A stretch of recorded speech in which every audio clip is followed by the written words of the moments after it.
Voilà, bonsoir chers amis internautes, le Thiessois ravi encore une fois de plus de vous retrouver dans votre chaîne préférée tey comme ni ngeen ko gisee am mbégte ñëw jour 31 décembre la ñu wax ñëw xooli Thiès nan la ñuy dundee li nga xam ni moo di événement bi mais li ma leen di wax chaque jour rek le Thiessois TV au cœur de l'innovation dem seeti ñi nga xam ne moo di les autorités thiessois les sportifs dem seeti leen mais aussi les chanteurs bàyyiwuñu les lutteurs bàyyiwuñu kenn dem seeti leen ñoom tamit nan la ñuy préparer nan la ñuy waajalee en tout cas li nga xam ne moo di seen 31 décembre le Thiessois TV toujours chez vous ñëw fekk si leen le Thiessois TV au cœur de l'innovation merci à vous chers internautes 2018 gis ngeen ni mi ngi suñu ginnaaw gis ngeen liggéey bu am solo bi nga xam ni groupe le Thiessois TV liggéey na ko ñu jëm si li nga xam ni moo di 2019 avec beaucoup de surprises c'est ici le Thiessois TV surtout n'oubliez pas de vous abonner sur notre chaîne YouTube le Thiessois TV continuez d'aimer mais aussi continuez de partager ensemble avec vous pour innover ici à Thiès yéen a ko dégg c'est le journaliste sportif qui a parlé sama wet yéen a ngi koy gis très élégante Mame Betty Badiane l'animatrice de le Thiessois TV dama koy bàyyi rek moom aussi tamit mu dugal si li nga xam ne mooy ay kàddoom tey si le 31 décembre je pense bien que ni Thiès du yomb tey. waaye gis nga Thiès du yomb ma dikkee dama lay nuyu rek yow it di la sargal macha allah di wax ni la fi nga génne yow tamit ci 31 bi macha allah nice na waaye damay wax rek salaamaaleykum mbokku internautes la Thiessois TV salaamaaleykum Thiès ñu ko gisee tey ñu ngi dugg ci la 31 décembre ngir gis ambiance bi nga xam ne moo nekk fii à Thiès nga xam ni ñu ngi dugg ci nouvelle an bi dañuy daal di nuyu ñëpp rek di leen sargal di leen safoo di leen wax ni mbégte lay doon kontante saa su ne rek ñuy jàkkaarloo ak yéen seen bi xew ci jamono muy la Thiessois TV ba tey ma daal di bàyyi rek di demee fii di autorités yi nga xam ne ñoo nekk Thiès moo xam musicien nga ak lépp lu ak li nga xam ne moom nga fi bàyyi mais moo fi ko rek di wax la TV ñi nga xam ne ñoo abonné suñu chaîne yi tout le temps lu ñu def ñu apprécier lu ñu def ñu daal di koy bëgg ñu leen di wax ni ñu ngi leen souhaiter une bonne et heureuse année bu neex année jàmm année xaalis année xéewal mais surtout tamit nag wërsëg bu baax xaalis bu baax yi ñu leen koy souhaiter tamit nag tey nag ñu ngi fii nga xam ni mooy Mambaxa ci seen jeu d'eau bi daal fii def suñu présentation ma ànd ceeg ma dikkee sama góor gu ñaawul googu macha allah man tamit nii laa def ci 31 bi ndax su ma waxee ndax xeetu baax baaxam man ni damay wax samay baax noonu lay demee Aïcha. jërëjëf mbokk Thiessois yi jërëjëf chers internautes dégg ngeen Madické Cissé ak Betty ni ñu defee entrée bi je pense bien que plat d'entrée bi moom leer na plat de résistance bi ngeen di laaj nu mel vous avez vu qu'à côté il y a monsieur le maire de la commune de Thiès-Est monsieur Pape Bassirou Diop pourquoi on l'a choisi parce que tout simplement le Thiessois TV Thiès-Est la fare moo tax c'est normal que ñu dem seeti ko tey ci at bu bees bi daal di koy seeti mu wax ñu tey lan la dund ci année 2018 mais aussi lan la dund ci année 2019 mais avant cela monsieur le maire ñu ngi lay nuyu d'abord. ñu ngi lay fay di la gërëm de fay sa nattango yi nga àndal di leen jaajëfal ci liggéey bi ci at mu bees mi ñu dugg di leen ziyaare di leen baal ak di leen baal ak yàlla na yàlla boole jégal. monsieur le maire cadeau la indil ñi fare Mbambara ak li ko wër parce que tout simplement tey la 31 décembre mais cadeau bi je pense bien que cadeau bu mag la ndax gis ngeen ko jeu d'eau la fi def je pense bien que mu ngi permettre xale yi dëkk fii ñoom ñu dund ne xale yi dëkk Ndakaaru di dund. waaw loolu lan ci am yéene parce que defe naa ni c'est la plus grande commune de Thiès population bi aussi fait presque 125 000 habitants et donc du question Bambara rek mais boo xoolee y a Hersent y a Darou Salam y a Sampaté y a Cité Senghor les grands quartiers de Thiès comme ni ma la ko mën a waxee defe naa ni ñooñu ñoo composé commune Thiès-Est donc lu mel noonu bu amee nag tout tànk yi fin d'année ku ne xam na ni fin d'année nit ñi dañoo war a épanouir wu di promenade di vraiment di gis ay jeux artificiels ak yooyu xam nga donc moo tax ñu xalaat ni ñun bi ñu xalaatee rond point bi depuis daaw ñu ne nañ ko jël defar ko ba nga xamante ni tout tànk yi dootuñu dem ville parce que dafa daan sori et non seulement sax ville amul fii amul jet d'eau amul Thiès et puis dafay laaj place yu mel ni nga mën ko embellir pour que jeunesse bi ak ñi nga xam ne dañuy doxantu di gis au moins que beneen affaire bon au moins mu nekk ni fin d'année lii bu at mu jeex la dafa war a jeex ci jàmm ak salaam nit ñi di bég nit ñi di sourire nit ñi xam nga boo gisee nit ñaa ngi wër di photo ak yooyu te fi naa ni neex na photo neex na ñëw taxaw vraiment di mën a def un bon promenade xam nga wax moo tax ñu am idée bi ànd ak la commune Thiès Est yëpp y compris tout le bureau ñu xalaat ni nañ fi def lu mel nii loolu aussi lañ am yéene def ko ci yeneen rond point mais dañoo gis ni bii moo gën a neex a defar mais suñu yéene ak liñ ci am des na pour ñu war kaa mën a gën a embellir ba nga xamante ni dina nekk loo xamante ni li ngay xalaat ni boo demee Dakar parce que je crois que sax Dakar jet d'eau presque tàkkatu fa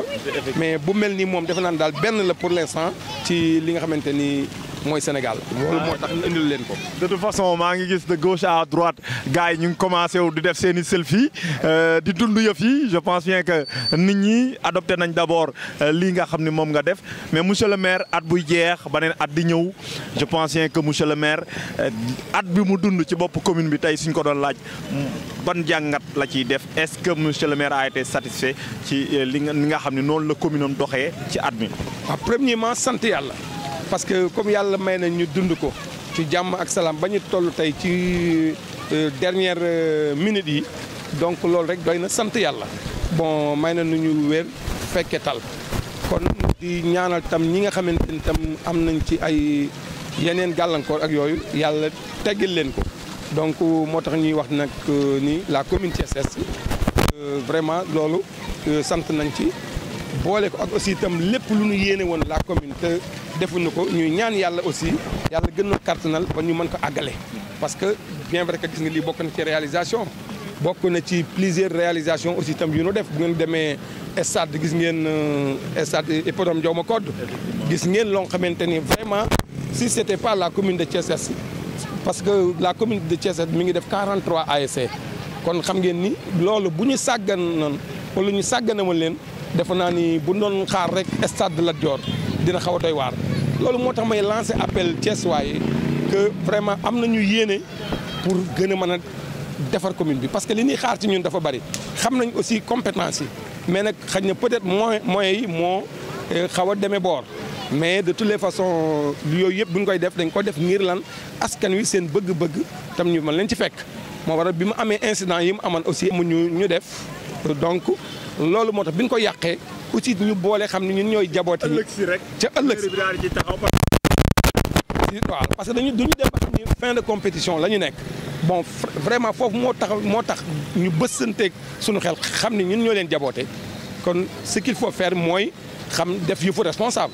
ñu ñëw jël avec tous les moyens jéem a defaraat ko pour que ñu mën a àggale saison bi sinon kon saison bi doon na xaw a capoter loolu moo tax bi ko defee gis nañ ni vraiment ODCAV ak responsable yëpp am nañ satisfaction remercier nañu aussi xam ni mat nañu li ñu doon sinon doon nañ jéem boog mat li ñu doon.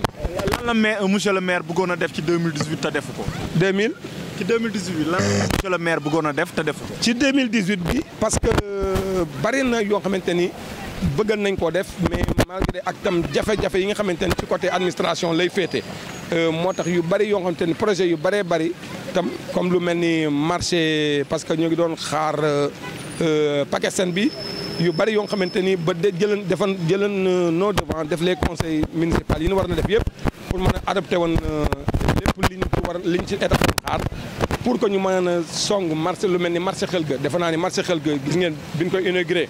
desal na beneen îlot boo nga xamante ni war nañ koo commencé ba def nañu conseil municipal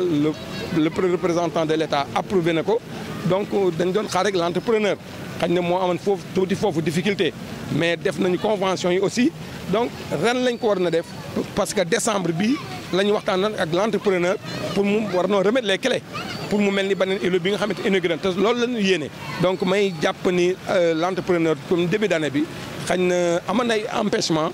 mais yàlla def na am na yéene commencé ko dès les premières semaines incha allah ci 2019 bi parce que et tant d'autres yoo xamante ni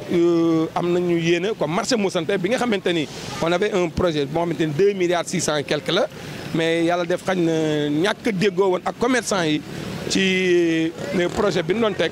mais malheureusement bi ñu demee ba ci biir xam nañ ni lu mën a nekk la parce que ci moment boobu ci lañ profité defar ci marché xel ga benn îlot bi ñu def mais jàpp naa ni loolu lépp ay projet la woon ci actuellement mbaar mi nga xamante ni moo fa nekk ci projet bi ma leen di wax entrepreneur bi doon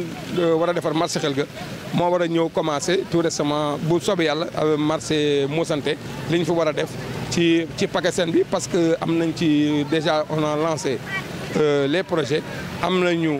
def nañ conseil municipal pour wax perspective comme li ma la wax li ñu war a def lépp ci les postes de santé parce que tout récemment ñu ngi ci poste de santé yi doon def curage de tous les toilettes parce que defe naa pour état de dégradation bi mu mel moo tax avec le président commission santé ñu wër ko avec les ICP bi ñu demee ba seet ko xam ni santé kenn du ko caaxaane moo tax ba léegi nii may wax ak yow travaux yi entrepreneur bi mi ngi ci un certain El Hadji Mbengue ñu koy saluer aussi parce que éducation aussi la même chose suñu yéene mooy parce que loolu mooy suñu priorité. ñu kàddu yu monsieur le maire yëkkati maintenant nag tënk gi ci lañ jëm moom mooy li nga xam ni moom mooy kàddu gi monsieur le maire di yëkkati jëmale ko ci Thiessois yi mooy ses vœux tey bis bi looloo ko tax a jóg moo tax monsieur le maire dañ lay bàyyi nga faire passer ce meilleur vœu. lay wax ni que vraiment que ñu ngi lancé appel que ñëpp taxaw ci ñëpp jàpp ci ba élection yi di ñëw daal war a mën a nekk ci loo xamante ni ñu def ko ci jàmm ak salaam di ñaanal ñëpp jàmm di souhaiter vraiment bonne et heureuse année à toute la population sénégalaise et sénégalais jërë ngeen jëf. suñu mbokku taalibe yi ñu leen di nuyu kenn ku nekk seen tur ak seen sant ñu ñëw taxaw fii ci Zodo sëñ Massamba Mbacké Khadim Rassoul ñëw teewal fi kii nga xam ne la xalif général bu Cheikh Abdoulaye Al Yakhine di kan di soxna Saybata Aydara yoo guddal fanam te yàlla suñu borom def mu yàgg ñoo jiite fii ci kër gi di kër Cheikh Abdoulaye Yakhine man mi di wax man la Modou Waaj Baye Fallou Cheikh Abdoulaye Yakhine. Bonsoir chers amis internautes de Thiessois TV maa ngi leen di nuyu yéen ñëpp di leen wax ni tey nag ñu ngi fii nii ci Médina Fall quartier Médina Fall teenu Maam Diarra ñu ngi ñëwoon fii nag tey daal di seet si suñu mbokk muy Abdoulaye Sall xam naa dama koy jox kàddu bi rek nga xam ne mooy ñi bàyyi xel la Thiessois TV Abdoulaye Sall nuyu naa la. waaw soxna si maa ngi lay fay yéen waa Thiessois TV maa ngi leen di ziar muy site boo xam ne ñun sportif yi maanaam dañ ko bëgg di ko suivre pratiquement au niveau de Médina Fall moom bari na ñoo xam ne xam nañ ko man Abdoulaye Sall laa tudd dëkk Médina Fall juddoo fi yaroo fi je travaille au chambre de commerce de Thiès en même temps directeur général OAS waaw di yëngu ci domaine politique di ànd ak sama leader di koy wax Babacar Pascal Ndione may responsable au niveau de Médina Fall du mouvement Dolli Macky loolu daal soxna si loolu moo doon présentation bi au niveau de Médina Fall daal. waaw comme ni mu ko waxee rek Abdoulaye Sall ñooy dégg ngeen présentation bi yéen ñëpp mu nekk foofu di chambre de commerce nekk aussi directeur général OAS en plus mu ngi liggéey yëngatu ci loolu nga xam ne mooy wàllu politique Abdoulaye Sall maa ngi lay laaj ban place nga occupé foofu nga xam ne mooy sa chambre de commerce. chambre de commerce de Thiès chauffeur laa fa depuis embauché laa fa nag xaw naa fa yàgg. mais muy structure boo xam ni mën naa ni damay souhaité ñëpp daal moom xéwal yi gën a yokku ndax foofu daal ñu ngi fay liggéey bu mucc ayib daal au niveau de chambre de commerce de Thiès. comme ni ko waxee rek yaa nekk chambre de commerce nga fay liggéey comme chauffeur est-ce que c'est facile nga daal di boole cumuler loolu nga xam ne mooy nekk chauffeur en même temps nekk directeur. ci OAS est-ce que loolu yomb na nga bëgg a cumuler ñaari liggéey yooyu. waa pratiquement yomb na ndax xam naa ni ñaari liggéey yooyu sax am na leneen ak leneen ci matière de commerce loo xam ni ñu ngi ko ciy dolli ndax commerçant la en même temps ndax nit ki boo dee jeune am loo xam ni daa topp ci sa ginnaaw da ngay jéem a investir pour ñeneen ñi ci des ñu baree bari mën di am jàppuwaay OAS usine la boo xam ni man maa ko taxawal. ci samay propre moyens pour lan investir pour jeunes yi Médina Fall yi ñi nga xam ni am na ci ñoo xam ni ay employés lañ fa ñu di ca liggéey di ca am seeni kii ñii doon agent commercial ñii doon fa ñoo xam ni ñi nga fay liggéeyee comme ay ñi paqueté kii bi ak loolu technicien ba muy entreprise boo xam ni pratiquement au niveau de Médina Fall ñëpp xam nañ ko daal ñu di ci góorgóorlu moom yàqaluñu dara ci suñu service ndax chambre de commerce pratiquement ay heure nga fay liggéey de 8h à 17h soo génnul Thiès soo paree nag mun nga dem business yi daal ndax ndaw du yem ci benn métier waaw. waaw comme ni nga ko waxee rek boo jógee chambre de commerce da ngay daal di ñëw foofu nga xam ne mooy si OAS lan moo waral tey ji bu ñu déggee wax ji xam nañ ni OAS mu ngi fii ci Médina Fall léegi dañu bëggoon xam OAS lan moo tax tey nga créé ko fii ci Médina Fall. waaw bëgg a dimbali sama bopp dimbali ndaw ñi nga xam ni Médina Fall am nañ yaakaar bu ñu teg ci man ndax pratiquement boo nekkee jeune nekk ci quartier am loo leen servir ba ñenn ñi di topp ci sa ginnaaw war ngaa jéem a xalaat loo xam ni da nga koy investir pour que ñi nga xam ni ñu ngi ci sa proche de yow bëgg di liggéey saa su nekk te du ñu am nu ñuy kiyee nga xalaat benn idée jàpp ci ñoom ñu di ci liggéey nga di ci gis sa bopp di ci dimbali jaamu yàlla yi ñu la ci dimbali ñoom it daal loolu daal moo gën a sabab ma créer entreprise bi muy OAS bi di defar ndoxu sachet yi daal. est-ce que lan moo tax nga choisir eau bi nga tuddee ko OAS. as kooku moom moo ma ci laajee dinaa ci sawar a wax ndax benn mag laa amoon muy As Sall yàlla def li gën jël ko ça fait 2 ans pratiquement muy doon koo xam ni lépp lu ma am ci sama àdduna rek moo tax ma am ko ndax su ma ñimee bay dem bay liggéey rek moom moo ma jël teg ma ci axe ba tey fépp fu ma àgg rek ma mën faa àgg bi ma demee nag ma xool mu génn àdduna affaire bi kii ñëpp di choisir non au lii ma ne man pourquoi pas ki nga xam ni moo tax ma ñime ba lii ma mën koo taxawal ma jël ko delloo ko jukkal tuddee ko muy tur bu ma neex te diiran booba ba tey nag yokkute rek wax dëgg yàlla lañ ci gis. macha allah c'est un peu triste waaye est-ce que tamit nag liggéey bi mu ngi dox ndax fi mu ne nii dafa mel ni poos yi macha allah dafa diis ndax ku la gis ni nga toogee nii ak sañse bi ni mu baaxee macha allah yal na yàlla xeeb dool li nga nekk chambre de commerce ba pare di gérer OAS dafa mel ni tamit nag poos yi xaw na diis ndax liggéey bi yomb na. non liggéey bi du yomb moom ndax kuy liggéey ci loo xam ne mbiru xaalis la dina am foo xam ni di nga fa toll mais nag soo doonee nitu nit ñi pratiquement dara du jafe ci yow. te man am naa yaakaar ni nit ñi boo doon wër Médina Fall su ma fi baree amee fukk ci ay fukki nit xam naa ni juróom-ñeent ñi samay soppe lañ benn noonu laa ciy am te doomu aadama nag soo serviree fi nga dëkk lépp loo sumb rek da nga ciy am yaakaar ndaw laa daal poos yi feesul dell mais am nañu ñi ngi dimbali doomu aadama ñi ngi def li ñu man ñi ngi def ci au niveau de ASC nag di gërëm ASC Avenir gi nga xam ni lépp lu ma doon ci politique muy lépp lu ma doon li ma doon président ASC Avenir moo ma ko may ndax j'étais le président de l'ASC Avenir servir fa lu yàgg doola wëlbatiku nag xool ba nga xam ni samay rakk ñu nga fa ma mën leen a bàyyi ak affaire bi daal di wëlbatiku doon président commission sportif ba di ànd ak ñoom. Voilà, vous l'avez compris, on fait le tour des Thiessois. 31 décembre, c'est les Thiessois avec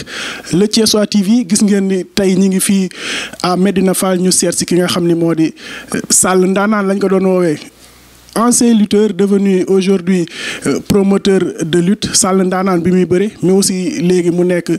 Sall production moom la ñu seet si tey jii si li nga xam ne moo di jour 31 décembre Sall maa ngi lay nuyu. ñu ngi lay fay ku baax waaw ginnaaw bi ñu sant yàlla julli si yonante bi di sant suñu ñaari waajur bu baax a baax man Babacar Sall tey wala waa Thiessois TV ñoo ma seet si tey jii ñu siy kontaan bu baax a baax nag. waaw di leen dalal bu baax a baax aussi tamit. voilà vous l'avez compris moom moo ñu dalal le Thiessois TV moom moo dem tey seeti en tout cas ñi nga xam ne moo di autorités yi les sportifs mais aussi tamit chanteurs yi bàyyiwuñu kenn tey fekki leen seen kër pour def ak yéen li nga xam ne moo di 31 décembre bi Sall. depuis kañ nga dugg si li nga xam ne moo di promoteur. waaw depuis daaw géej nag lañ door a commencé mais nekkoon nañ si tamit aussi tamit di ànd ak ay promoteur di liggéey parce que loo jàngul moom doo ko tari moo tax ñu nekkoon si ginnaaw promoteur mais depuis daaw géej si lañ ni nañ ber suñu yoonu bopp jéem a dem waaw. mais Sall avant mu nekk promoteur Sall da doon bëri. dama daan bëre waaw mais nag làmb lu ma bëggoon la moo tax ba tey bàyyiwuñ ko waaw dama daan bëre te tamit weesu ma woon bëre mais damaa dem ba si biir am ndog-ndog sama mag bi ma nekkaloon mu décédé amatuma fu ma wéeru waaw moo tax nag man naa bàyyi làmb ji te tamit li ma doon gérer dem na ba sama entraînement mayetuma ko amatuma jot goo xam dinaa mën a dem entraîner ji te bëgguma samay supporters yi ma doon àndal ma simmi ko ñu ne accim bi may bëree ku may daan tamit heure bu ma simmi ko dinañ ñi Sall mi entraîné na waaw loolu moo tax nag ñu dem ba amatuñ jot ñu ne nañ bàyyi làmb ji taxul sax ñu bàyyi làmb ji ñu ngi topp làmb parce que lu ñu bëgg la voilà. loolu laa doon wax je pense bien ni bàyyiwul làmb bàyyi na bëre mais aussi tamit mu ngi taxawal li nga xam ne mooy ay combat depuis boobu ba léegi seen structure yan combat la fi taxawal. waaw taxawal nañ daaw géej maa ngi tëgg Dakar ànd naa fekk tamit ñeneen ak tëgg Dakar mais daaw moom dama ne naa ñibbis sama dëkk waaw bi ma waxtaanee ak ñi ma war a waxtaanal dañ ne ma kuy xawma lan kuy tukki xawma sa dëkk daa tëggul ma daw nag ñëwaat Thiès bi ñëwee Thiès nag xaw na miti parce que Thiès kenn xamuñu si loolu mais dañoo am gëm-gëm di financer ñëpp jàpp ne day miti mais sant yàlla bi ñuy jeexal sant nañ yàlla bu baax a baax a baax te li ñu tëgg jàpp nañu Thiès fi mu toll nii kuy taxaw Thiès na mën a ñu tëggaat ko te incha allah ñu ngi si tànk yooyu léegi bu soobee yàlla dinañ fa laat. lan ngeen indiloon waa Thiès. waa Thiès indil nañ leen 72 heures tegal luur bi ñaari nag lese benn nag waaw lépp lu lënd woon Thiès dindi nañ ko lépp lu fi jaxasoo woon réglé nañ ko waaw. ñaari tag je pense bien ni mu nekk lutte simple la woon. wala simple la waaw. donc Sall duggaguñu si li nga xam ne moo di lutte avec frappe. non duggaguñu si mais ñu ngi waaj ren jii moom lañ naroon tijjee mais dafa am ay quelques ndog-ndog yu si dugg ñu bàyyi ko delluwaat fa ñu jóge woon simple daal lañ bëgg a déparé mais incha allah balaa saison bee tëj dinañ indi lutte avec frappe incha allah. lan mooy objectifu Sall production. waaw jàppale mbëri parce que. waaw jàppale mbëri parce que Sall moom dafay nekk ngir mbëri ñun bu ñu bëreewul sax dañuy jàppale mbër ndegam bi may bëre damay jox mbër reeru mbër kon bu ñu bëreewul sax dañuy jàppale lutteurs yi loolu daal mooy objectifu Sall di ñaan waa Thiès tamit aussi tamit ni leen Thiès benn nen la buñ ko omelette nañ ko mayonnaise ñun ñëpp ñu diw si parce que ñun ñëpp jàppale jeunes lutteurs yi ñu xam leen moo ñu tax a jóg Sall day jële fii mbër yóbbu ko au niveau de Dakar pour rien que gars yi xam ko. yóbbu naa fi mbër bëreloo grand combat yóbbu naa fi mbër bëreloo combat spécial lu nekk def naa ko si mbëri kon kooku jàppale mbëri moo ko tax a jóg kase yi ma leen di fay Thiès dina jafe promoteur fay leen ko waaw. vous l'avez compris je pense bien que ni wax na ko si ay biir yi waxam Thiès am na lépp mais il suffit tout juste waa Thiès ñu gëm ni lépp lu ñu mën a wuti am na fii à Thiès Sall dañu ñëwoon si li nga xam ne moo di jour 31 décembre je pense bien ni 2018 am na si loo xam ne marqué na leen. waaw 2018 moom du ma ne 2018 sax année yu ñu weesu yëpp fi ñu toll nii daanaka 2018 2017 moom mooy li gën a métti si ñun waaw parce que si lañ ñàkk suñu mag bi nga xam ne ma sama lépp la woon su ma ñemewaan di dem si làmb moom moo tax waruma woon a njëkke lenn moom laa waroon a njëkke waaw parce que moom moo ma gunge tette ma tax ma ñeme woon dama daan dem entraînement fu nekk laa daan dem dama daan dem entraînement su ma ñëwee damay yëkkati xaalis jox ma leneen nag leneen waaw ñu koy séq yàlla dindi ko nag si man mu doon lu miti nag mais nag sant yàlla rek. sant yàlla ñu ngi la koy jàll di ñaan aussi tamit. yàlla xaare ko àjjana. mais 2018 lan moo leen si Sall production 2018 fan ngeen jógee ba ñëw fii à 2018. fan lañ jóge Dakar lañ nekkoon mais man Thiès laa dëkk mais nag daanaa toog lu yàgg du ma ñëw Thiès mais nag damay uti rek. waaw di jàngale aussi tamit bi ma xamee tamit ñëw naa fii tari ko parce que jàpp naa ni Thiès li ma fi def si mbapat dina jafe promoteur def ko fi. lan mooy doon objectif bi en 2019. en 2019 lu raw liñ defut parce que ñun loolu fàtte nañ ko lu ñu xës jàll la ma nekkoon bi may bëree lu ma xës jàll fàtte naa ko li sama kanam rek laay xool te loolu lañ nekk nii te incha allah li si kanam mooy dàq. voilà dañ lay bàyyi rek ak suñu internaute. de Thiessois TV tey ñun ñoo fi jaaroon. mais dañ lay bàyyi rek nga souhaiter leen une bonne et heureuse année 2000. waaw di ñaanal waa Sénégal di ñaanal aussi tamit waa Teen Maam Jaara parce que fii bi ma fi tuxusee yàggul mais dafa mel ni ay at laa fi def parce que muy xale di mag fu ma génn dañuy jàpp ni fi ñu toll nii ñoom sax mag ñi sax dañuy jàpp ni man lañ gën a bëgg que seeni doom waaw di leen ñaanal tamit année bii ñuy dugg nii dàq si année yi ñu mës a dund. na ko dégg noonu je pense bien ni dégg ngeen li Sall production wax di jeune boo xam ne aussi mu ngi yëngatu si wàllu lutte on en reste pas là dañuy dem seeti ñi nga xam ne moo di autorité sportive dañuy jóge fii rek daal di dem faneen seeti kaneen restez scotchés sur vos téléphones mais aussi sur vos ordinateurs sur le Thiessois TV merci à vous. voilà jërëjëf mbokku Thiès waay je pense bien que sànq ba léegi yéen a ngi gis doxante bi nga xam ne ñu ngi koy amal biir Thiès gis maire Thiès Est dem Medina Fall jóge fa jaar fi nga xam ne mooy marché central sori ñu foofu léegi parce que demoon nañ seeti ki nga xam ne mooy Guèye Teranga mais à quelques mètres de là-bas foofu la ñuy resté dañoo am gan mais balaa ñu xuus ci waxtaan bi dañ koy bàyyi mu daal di présenté wu gannaaw maa ngi lay nuyu monsieur le ministre. maa ngi lay fay di la dalal et di la remercier ci tour bi ngay def di wër Thiès ak Thiessois ngir waxtaan ak ñoom ci bis bi nga boole ma ci merci à vous. Voilà. Monsieur le ministre tey soo doon présenté wu ñi nga xam ne ñu ngi lay seetaan kan nga leen di wax ne moo tax. El Hadj Maguette Seye doomu Thiès juddoo Thiès yaroo fi yàlla def ma génn ko tuuti jàng ak liggéey tax ma génn ko tey ci sama wàllu féete ak liggéey may conseil wu diplomatique gu président de la République Macky Sall. Bon diplomate gis ngeen ko il est en mode décontracté parce que mu ngi ci kër gi nag moom dafa toog rek di seetaan discours à la nation ànd ak waa kër gi ñu ngi jeexal at di tàmbali at seetaan nga léegi discours à la nation bu président de la République ci wàllu diplomatie lan lañ ci mën a jox. da nga may bala ma xuus ci loolu ma saisir occasion bi pour wax meilleurs vœux à l'ensemble des Thiessois meilleurs vœux aussi à l'ensemble des Sénégalais. di sof sama kàddu ci bu président de la République di jaajëfal bu baax ñi nga xam ni ñëpp ñoo tax ñuy mën a nelaw di mën a dox ci sécurité muy suñu force de défense et de sécurité yi di jaale ñi nga xam ni ñëpp bàyyeekoo nañu fi di leen ñaanal yàlla xare leen àjjana et di ci boole aussi ñi nga xam ni ñëpp ñi ngi ci xat-xat muy ci wàllu wér wala beneen wàll bu mu mën doon di leen massawu te di ñaan yàlla mu teggil leen ko ci at ñu bees mi ñuy dugg di wax meilleurs vœux à tout le monde ci wàllu diplomatie ni nga ko waxee yaakaar naa ni diplomatie moom li ko tax a jóg mooy fexe ba sa réew kàddoom ñu koy déglu ci bitim réew fexe ba ñi nga séqal àdduna ndax réew dafay mel ni jëmm rek ñi nga séqal àdduna bi yëpp jàmmoo am seen diggante kóolante am seen diggante ba jëflante bi ngeen war a jëflante mën a tax donc loolu rek moo tax a jóg diplomatie yaakaar naa ku doon def bilan wu diplomatie wu Sénégal mandarga bi ci gën a rëy mooy kóolute bi àdduna bi wóolu Sénégal te loolu misaal bi ci gën a rëy gën koo firndeel mooy groupe consultatif bi ñu demoon Paris wóolu bu ñu la ko wóoloo ci diplomatie sa économie mën na dëgër sax mais am noo jëflanteeg nit ñi ci wàllu diplomatie wàllu demlante ba kóolute googu du dëgër dina tax lu bari looy wut ci àdduna jafe la wala doo ko mun a am mais bokk na donc ci li diplomatie Sénégal def fexe ba ñu wóolu Sénégal fexe ba nit ñi nangoo jëflanteeg moom fexe ba nit ñi jublu ko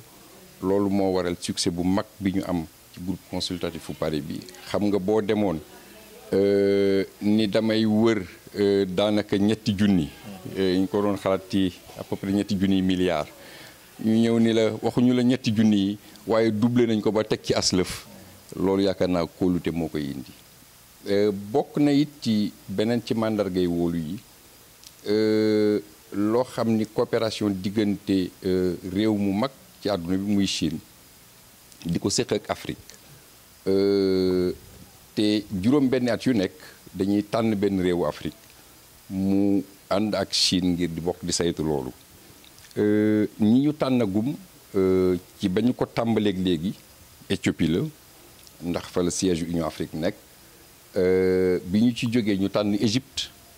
kenn ku nekk xam na Égypte ni mu amee doole ci diggante bokk di réewu arab di réewu Afrique bu ñu ci jógee ñu tànn Afrique du Sud nga xam ni bu ñu nee mooy première puissance économique africaine yenn saa ñu ni Nigéria la bi ñu ci jógee Sénégal lañ tànn te loolu ñu ngi ko def ci 2018 bii. di nganam avancé pour yéen. waaw di succès diplomatique beneen laa lay wax ci kóolute rek la kóolute beneen ci wàll bu ñu am ci succès diplomatique bokk na ci 3 décembre bi ñu génn mbooleem àdduna ndax Nations Unies la dañu tànn Sénégal ngir mu présider le Conseil des droits de l'homme donc je crois que ni au moins boo nattee ci ñett yooyu rek mën nga xam ni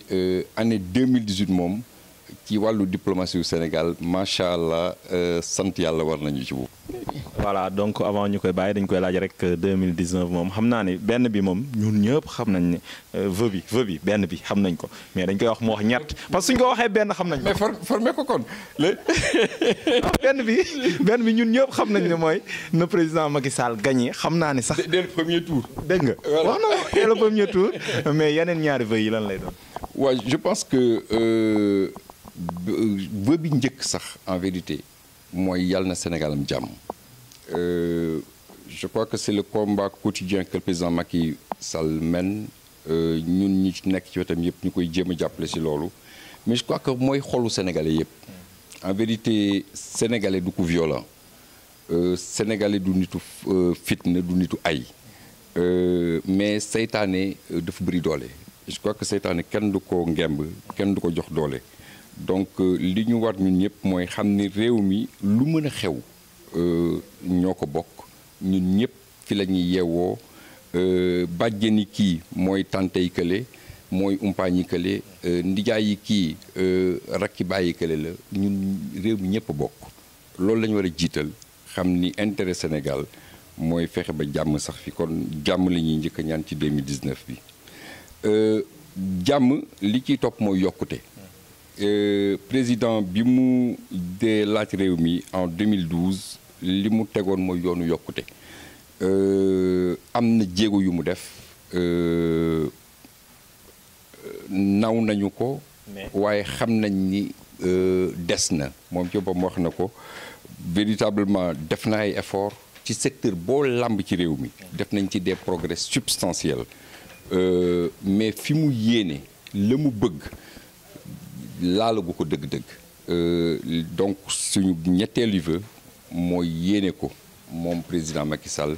ñu réélire ko le 24 février 2019 dès le premier tour ngir Sénégal mën a yokk ni mu ko yéenee ni ñu ko ànd yéene ak moom. voilà yéen ñi seetaan tamit yàlla ngeen tegu ci yoonu yokkute ñu daal di jëlaat oto bi rek fas yéene continuer dem biir Thiès merci. waaw dañuy nuyoowaat rek di leen wax. ba ñu jógee Madina Fall ba tey ñu ngi ci nekk ci feetu 31 yi ñu ngi daal di waxaat ñëw ba fii nga xam ni mooy diwaanu Kër Maam El Hadj daal di fiy fekk si nag kooku nga xam ni mooy Guèye Teranga kooku moom kenn dootu ko présenté fii nii macha allah vraiment ci Thiès dañ koy bàyyi rek mu daal di nuyoo Guèye nuyu naa la. waaw Betty ñu ngi lay fay bu baax a baax di nuyu téléspectateur Thiès waa TV ak mbokk yu ñuy seetaan yëpp.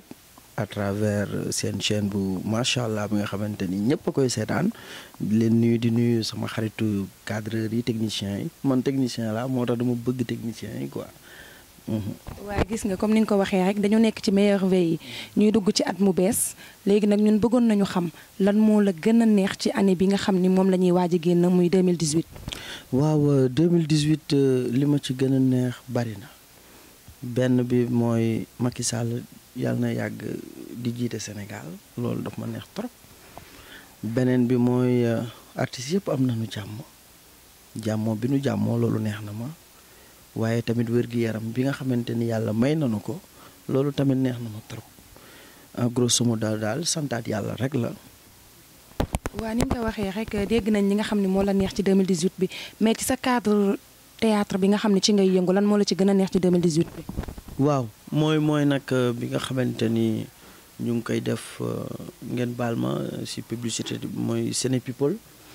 ndax yaakaar naa ne ñun ñëpp ay frères lañu damay gis manifestation su amee au niveau de Thiès fu nekk benn nit mooy te sayu micro yëpp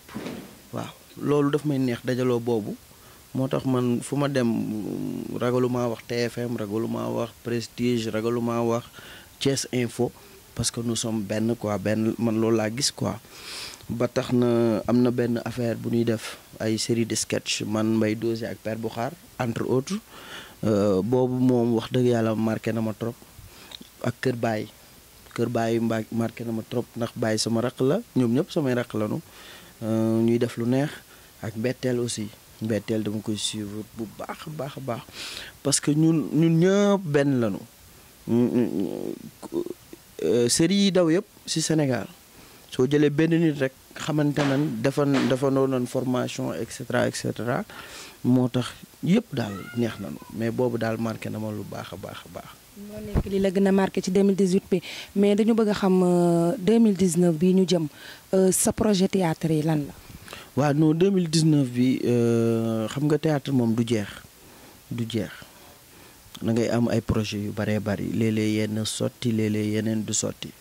mais ñuy naan yu sottiwul yàlla na ko yàlla sottil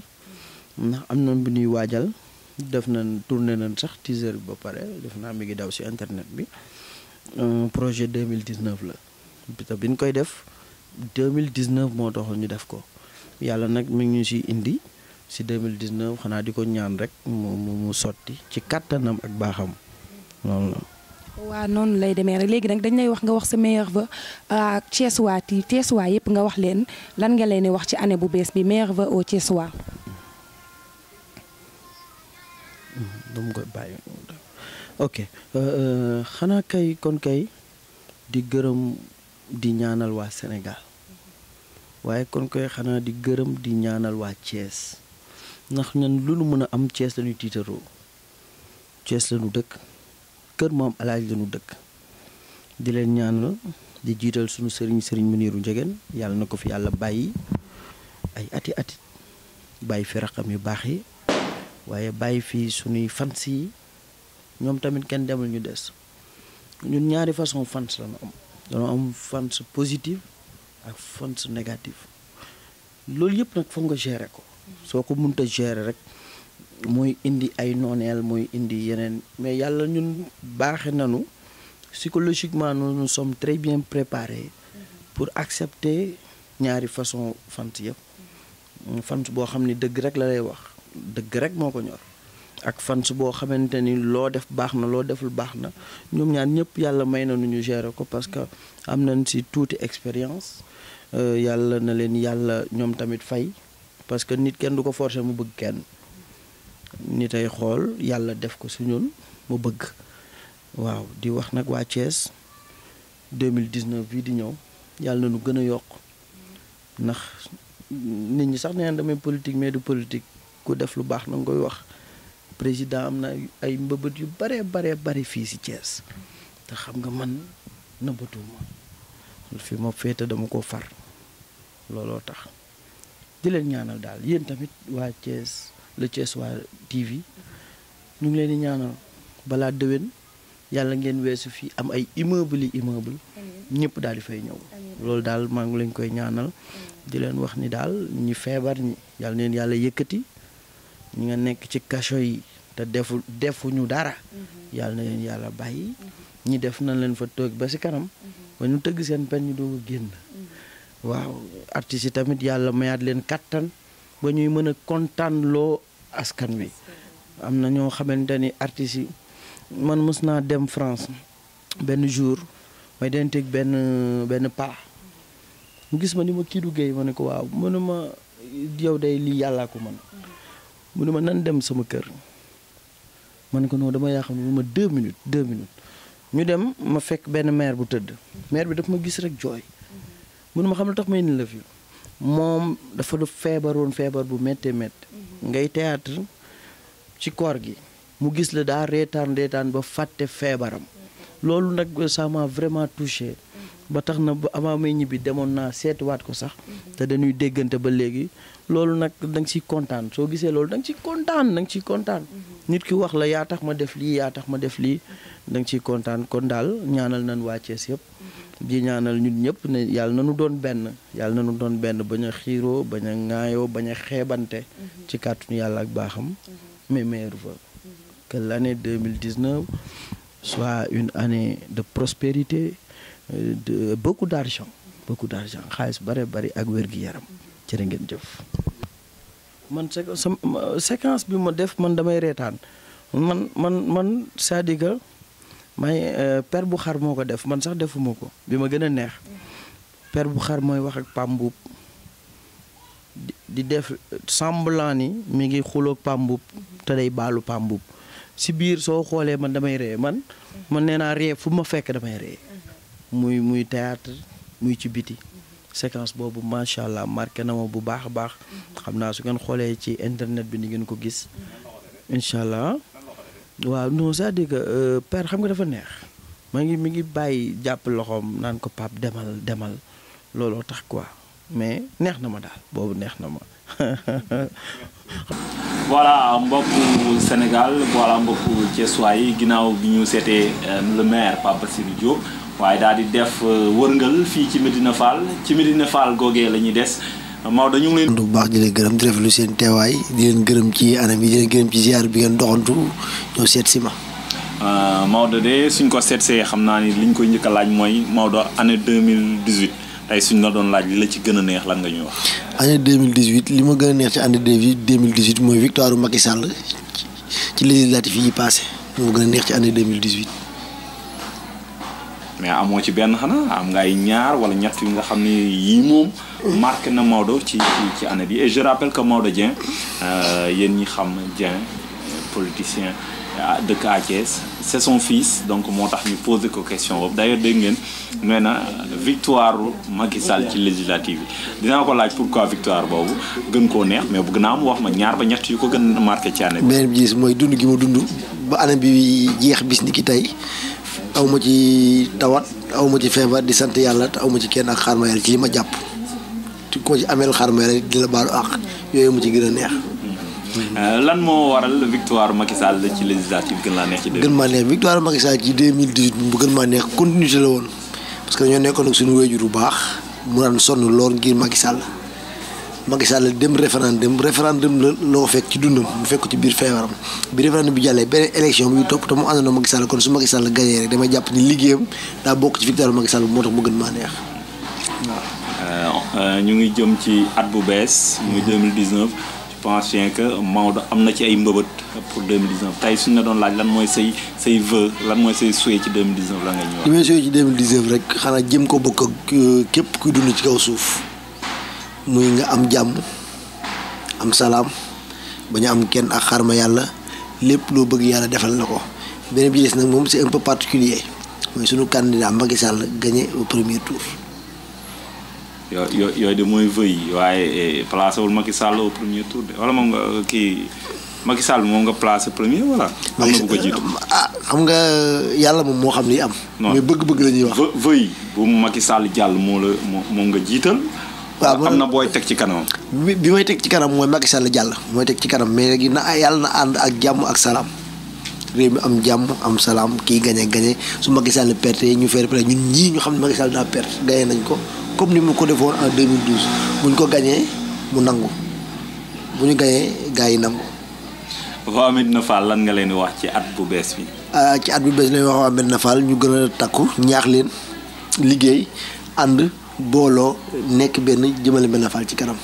ñoo xam ne ñoo bokk ndey ñoo bokk baay te Médina Fall ñu xam ne léegi neex na bu njëkk kenn fàlle wuñu woon. dañu naan ñu golo yu nañuy wax waaye te Thiès foo tourné expert booy génne Médina Fall lay génne kon nañ gën a bokk ndey bokk baay te xam ne suñu quartier bi ñun ñoo koy doxalal suñu bopp te dox suñu intérêt boo xam ne mooy doxal Médina Fall jëmale ko kanam.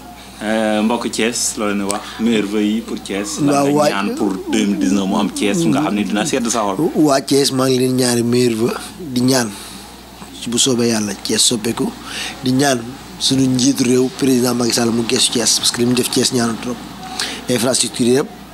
tegg na Thiès autoroute à péage bi tegg na Thiès bu projet Macky Sall Thiès bokku ci mbaam nag gàtt na loolu waaye ci mbaam mi la bokk lu miti rek na ci boole waa Thiès moom lañ àndal nag waaye liggéey bi des na Thiès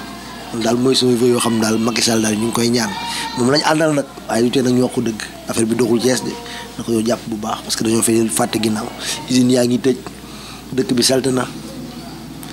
boolu ci benn semaine de fer doxul semino yaa ngi grève bi des mu nguur gi njiit li mu jiite ci pour waa Sénégal yëpp xam naa laaj ko ma laaj ko mu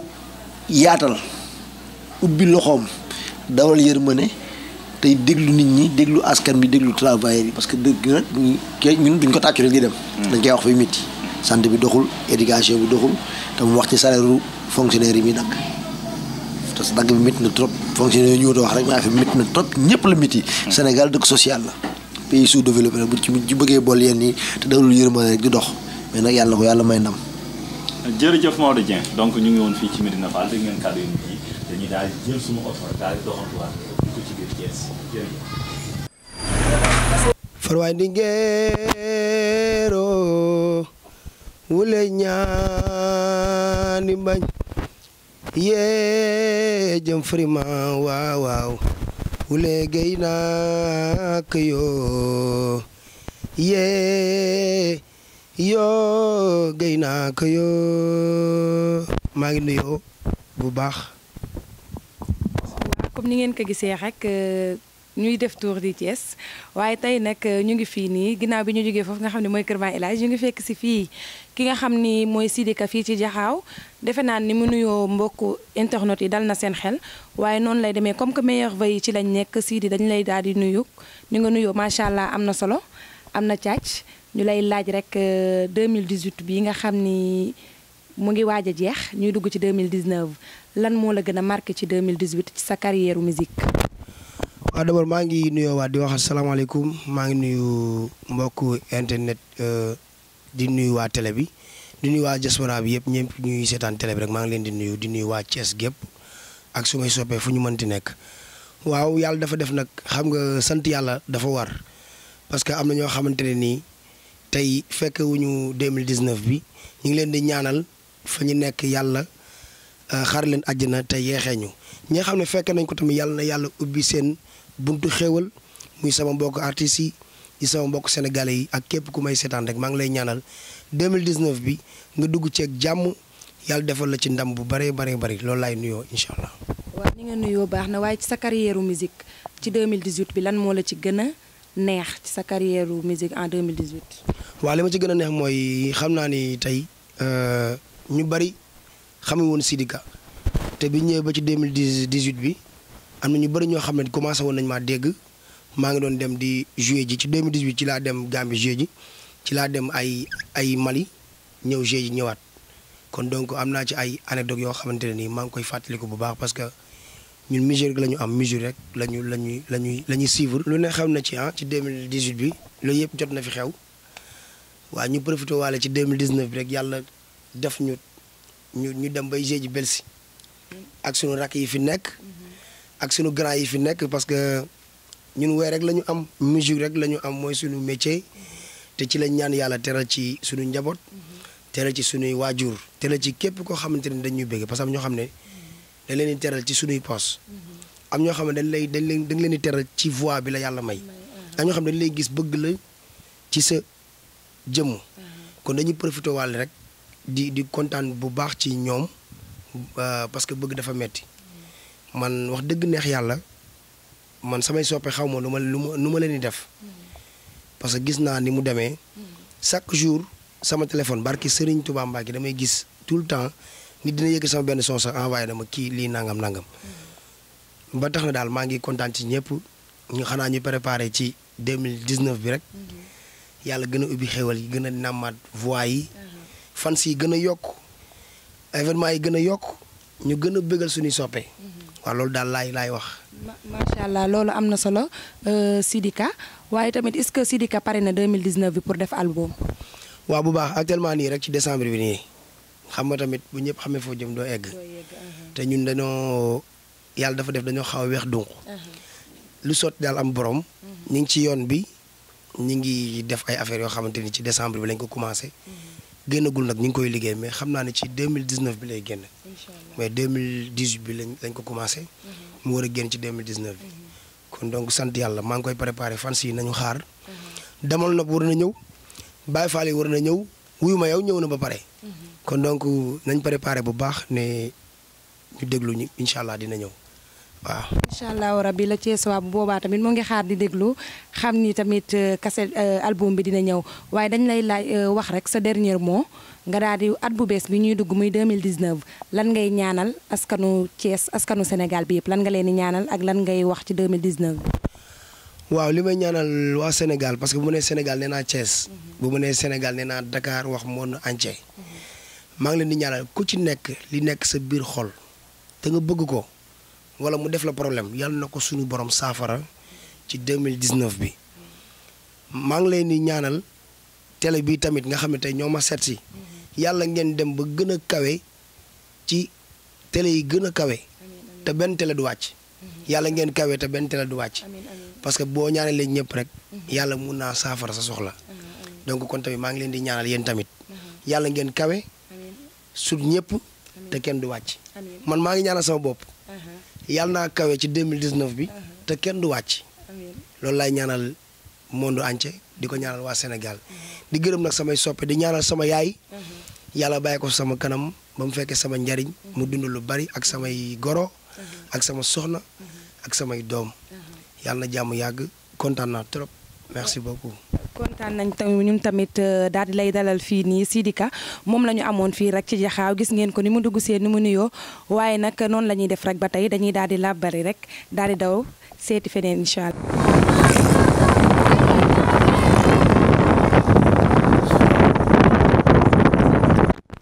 waaw comme ni ngeen ko gisee woon rek toujours ci merveille yi ñu ngi continuer ginnaaw bi ñu jógee foofu nga xam ne mooy Kër Maay El Hadj ñu ngi daal di ñëw fii nga xam ne mooy si marché central de Thiès daal di fii si kooku nga xam ne mooy Sikor léegi nag dañ koy daal di bàyyi rek mu daal di nuyu mbokku Thiès yi nga xam ne ñoo ngi ñuy bàyyi xel nuyu naa la. Sikor yi fay na la fay ñi nga àndal di bëggee sa caméraman ak Poko ak waa TV bi yëpp ñu ngi leen di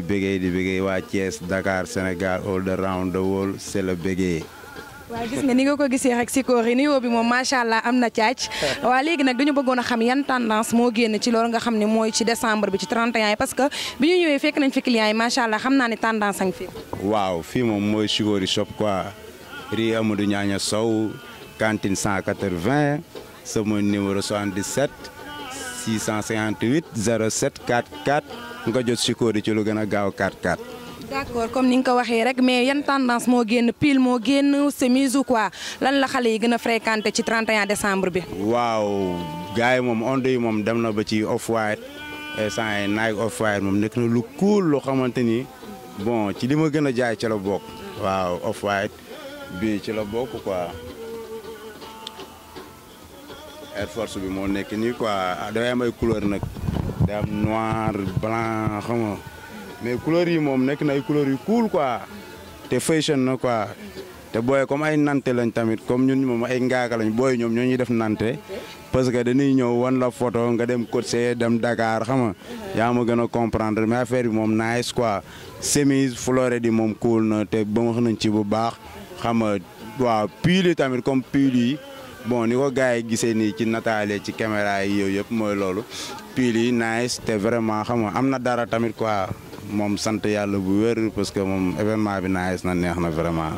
ñaan yàlla ñu teew ko ay at yu bëree bëri ak ñun ak yéen ngeen dem a dem ba télé bi tamit àgg fu nekk ci àdduna bi c'est le bége. merci beaucoup Sikor léegi nag dañu lay wax rek nga daal di wax sa meilleur vœu lan ngay souhaiter Thiès waay ci année bii ñuy dugg si muy 2019. waaw gudd fan wér gi yaram xaalis bu bëri ñu jox ma ci. waaw ñi ñëw ñu ngi leen di bégee ñi ñëwul ñu ngi leen di bégee ña toog di bégee Sikor yi shop moom ay sant yi foo dem ci àdduna bi bon gars yi ma yéene ay vidéo ba all around the world bi xam nga moo ndar képp lépp mais ñi ngi bégee lépp am na ñoo xam ne gisuñu ma damay toog ci midi sañu waxtaane Sikor yi te xamuñu ma kon loolu bon c'est le bégee la di sant Cheikh Ahmadou Kara Mbacké Noreyni di waaj a dugg town ni léegi waaw Maris Ndiaye c'est le bégee. waaw d'accord comme ni ko Sikor yi waxee rek c'est le bëggee comme c'est le bëggee toujours nañu daal di bëggee waaw daal di ànd tamit daal di xooli feneen rek xool ñi ci des ah Thiès xool lan lañ ñu dencal aussi noonu lay demee Aïcha ñu dem. tamit sunu gars yi ñun doyal nañ xanaa di ngeen laaj clients yi kur kare ji Sikor yi tàng na wala tàng. waaw Sikor yi moom boo fi duggee rek Sikor yi boo fi duggee rek xam naa ne xam ni tàng na.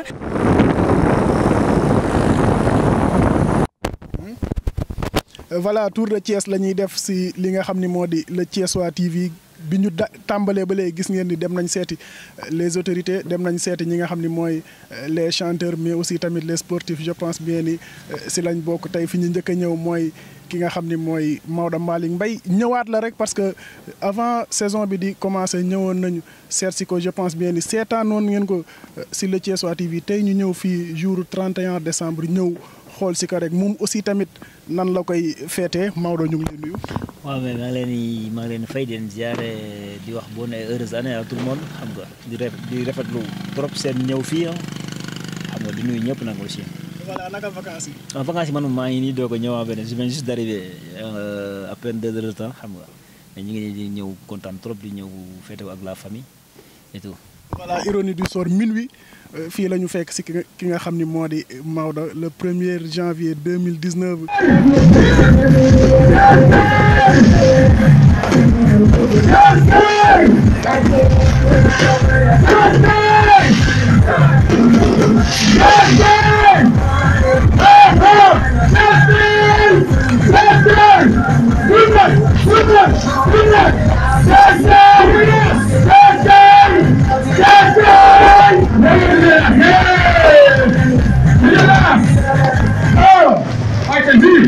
Est-ce que c'est bon? Est-ce que 2019 vous est cool? Est-ce que 2019 vous est cool?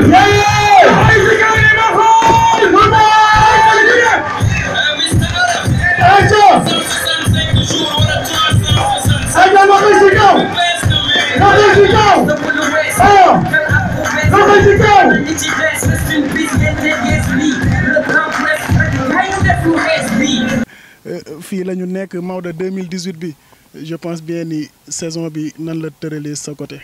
waaw 2018 bi moom wax dëgg yàlla positif na trop am nekkoon lu positif xam nga di ñaan yàlla 2019 bi ñu dugg rek xam nga mu dàq 2018 mu dàq 2018 pourquoi pas di souhaiter à tout le monde xam nga kenn ku ne yaa xam li nga bëgg si année bi yàlla defal la ko. voilà mais lan moo la gën a neex si li nga xam ne moo di année 2018 sa saison ban satisfaction nga si am. waaw saison 2018 bi xam nga amoon na pas mal de temps de jeu xam nga boo xamante ni xam nga def naa plus de 30 et quelques matchs xam nga loolu pour man équipe bi atteindre seen objectif moo nekkoon maintien xam nga maintien et tout kon nag xam nga loolu satisfaction la quoi. ban image bi moo la si marqué si terrain yi ban image moo la si gën a marqué. gis naa en tout cas vidéo boo xam ne gars yi véhiculé nañ ko si net bi naan le boucher de Carpi xam nga ban image moo la gën a marqué si terrain yi si année 2018. waaw mais xam nga gars yi affaire boobu sax mu waaj la gaaw je l'ai même pas touché xam nga laal boo sax benn instant mu commencé naaj mais nag xam nga juste que ni gars yi dañuy gis ni Maodo dafa agressif et tout moo tax loolu la moindre des choses affaire bu ndaw rek ñu commencé di wax et tout mais nag xam nga. lu ma neex la ma dégg ñu naan le booster ça veut dire que ku am job la quoi beneen sa waaw marqué na ma trop si année 2018 bi beneen sa. Maodo lan mooy ay objectif am côté sport si 2019 bi. waaw mais objectif yi mooy comme tout un chacun rek comme tout nu muy rêvé di ay teg ay pas quoi comme bëgg di xool ci kanam quoi loolu moom wax dëgg yàlla mooy comme lu ma yàgg di wax rek xam nga dañoo bëgg dem ci kanam fu gars yi fu meilleurs joueurs yi di dem ci kanam foofu ñu fay dem daal loolu ñu bëgg teg suñu empreinte mais nag yàqamte wuñu ci dara waaw una comme ni nga daal di waxee una la volta waaw nañ koy defee daal incha allah. mooy objectif 2019 bi tey ban lan ngay souhaiter Thiessois yi sénégalais yi nga xam ni ñu ngi lay déglu tey. waaw comme ni ma ko waxee sànq rek maa ngi souhaité xam nga surtout Thiessois particulièrement à mes frères mes frères sœurs Thiessois yu nekk xam nga mooy loolu maa ngi leen di ñaan kenn ku ne xam nga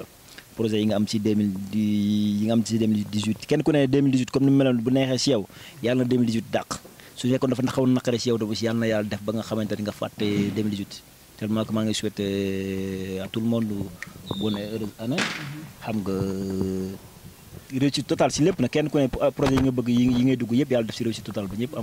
ñëpp am si satisfaction te yàlla am na ko mën na ko yàlla na ko def si barke sangu-sang yi Mawlaay Seydina Muhammad sallallahu alayhi wa sallam maa ngi ñëpp. voilà yéen a ko dégg noonu je pense bien ni muy taalibe Cheikh nag bu ngeen déggee li nga xam ni moo di ay kàddoom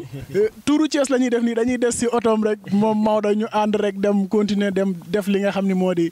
tuuru Thiès bi toog leen ngeen seetaan ñu sur le Thiessois TV merci à vous.